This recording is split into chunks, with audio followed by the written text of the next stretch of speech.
Assalamualaikum warahmatullahi wabarakatuh.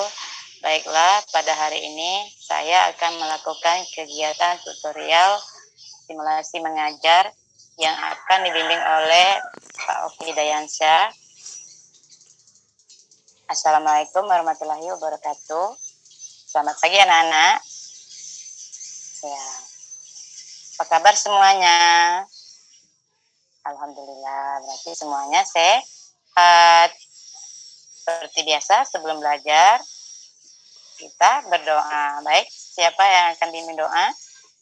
Oke, ketua kelas ya. Berdoa dimulai, berdoa selesai. Seperti biasa, sebelum kita melakukan kegiatan belajar, kita absen dulu. Siapa hari ini yang tidak hadir? Oh, hadir semua. Ya, bagus ya. Semuanya semangat. Baiklah, bukalah bukunya. Buka halaman 120. Ya, tentang mengenal riwayat sistem tanah paksa di Indonesia. Secara teori, tanam paksa adalah sebuah kebijakan yang diterapkan oleh pemerintah kolonial Belanda, di mana rakyat Hindia Belanda harus menyerahkan 1/5 hasil tanam ekspor mereka sejak tahun 1830. Ya.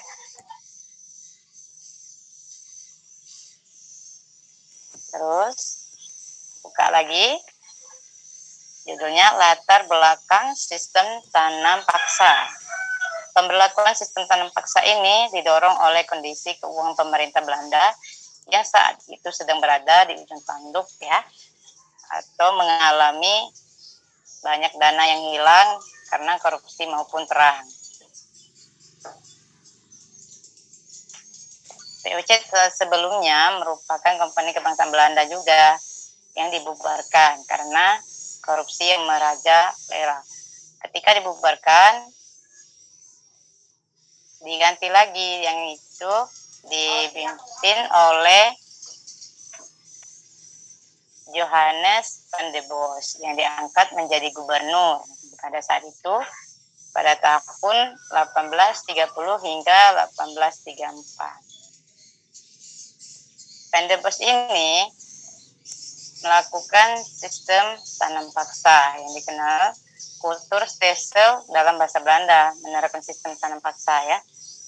Mereka menanami teh, kopi, tebu, dan lain-lain.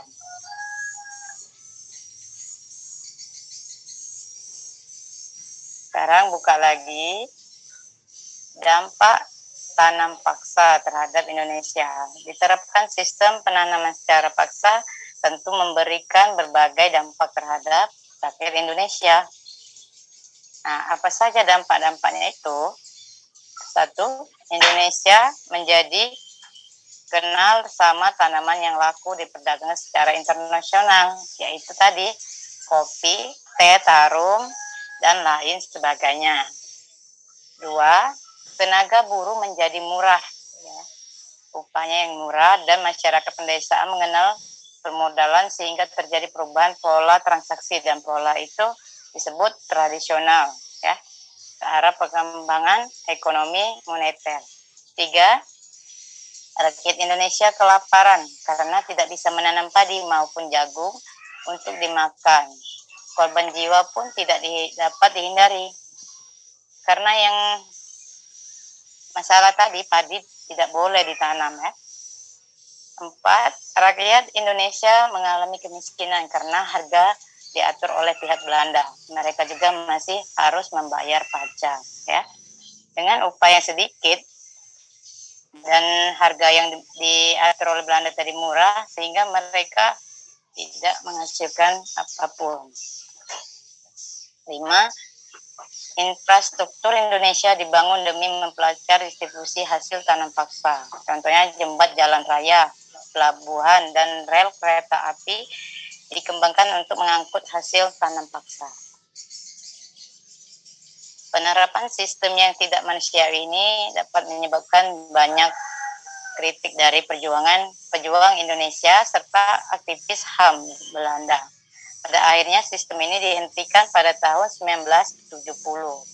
Untuk membalas budi terhadap rakyat Hindia Belanda atau Indonesia, Belanda menerapkan sistem politik balas budi atau juga dikenal sebagai politik etis ya. Sekarang tugas anak-anak dari materi yang kita bahas tadi, ringkaslah, ambil yang penting-penting saja ya. Jika selesai boleh dikumpul.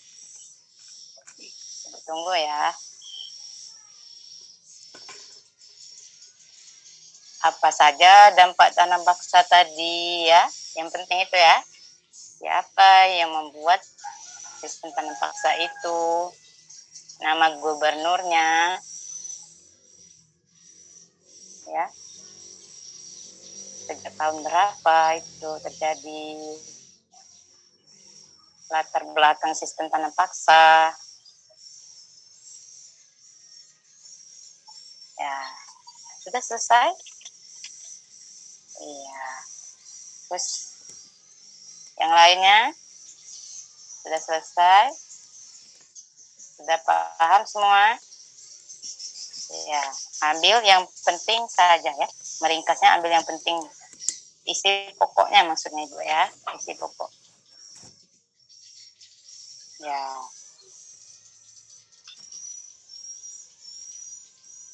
Jadi dari pelajaran yang kita dapat, kita bersyukur di saat ini ya. Kita tidak mengalaminya ya. Kita hanya tinggal mengingat dan bersikap yang baik ya. Sudah semua? Iya. Tanam paksa tadi namanya kalau dalam bahasa mereka, bahasa Belanda, Kulturstelsel. Ya, sebuah kebijakan yang diterapkan oleh pemerintahan kolonial Belanda ya, yang dibimbing oleh siapa tadi? Gubernurnya tadi dipimpin oleh Johannes van de Bos ya, gubernurnya itu ya, itu ya. Karena dia mengalami kebangkrutan ya. Iya, sehingga terciptanya itu tanam paksa tadi. Rakyat Indonesia di upah murah. Apalagi tadi nak? Iya, tidak diperbolehkan untuk menanam padi sehingga rakyat Indonesia kelaparan ya. Ya, sudah selesai semua? Ya, sudah paham kan semuanya? Ya, seperti biasa sebelum kita pulang kita berdoa. Yuk, ketua kelasnya pimpin. Sudah semua kumpul. Ya. Berdoa dimulai. Berdoa selesai. Ya. Sebelum pulang ya, jangan lupa di rumah belajar dan juga yang paling penting jaga kesehatan.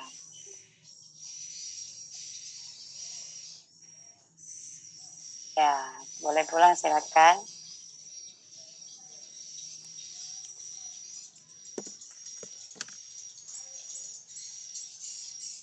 Nih.